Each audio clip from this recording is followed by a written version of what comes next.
That thing that Pastor Paul Enenche did to that woman, do you think is nice? To me, I feel it's not nice at all. It was totally unnecessary.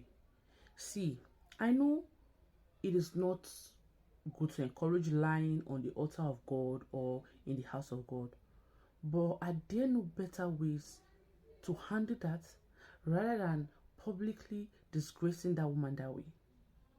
See, according to the story I heard about that woman, she's a police officer from a humble background who struggled her way to graduate from National Open University.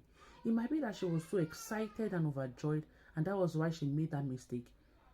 It might not even be what she wanted to say yesterday. And you know, some persons cannot handle large crowd. They tend to get confused when they are faced with multitude of persons. It can happen to anybody.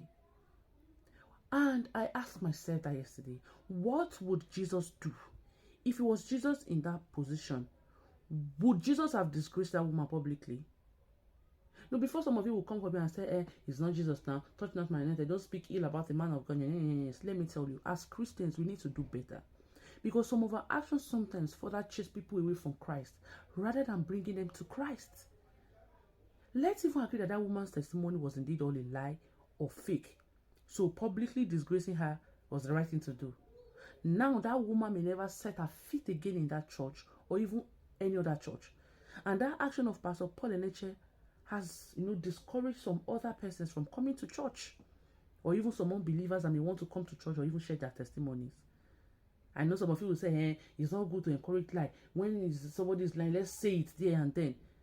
Are there no other lies happening on that altar? Tell me, somebody who is not qualified for a job gets that job because he knows somebody who knows somebody, or he has an uncle who knows somebody that was able to get that job, but will come to the altar and give testimony. I missed thousands of persons. God break protocol for my sake. I'm able to get a job. Even though it was through nepotism, people will start clapping. Divine connection. Some persons will start tapping. Association of Palm Wine Tapper. I tap into this testimony.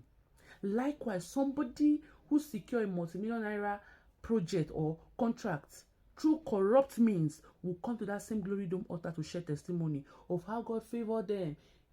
He will be applauded. Divine favor. Is that not a lie? Does that mean some lies are permitted while some lies are not permitted? That's hypocrisy. I don't talk. Judgment will start from the house of God.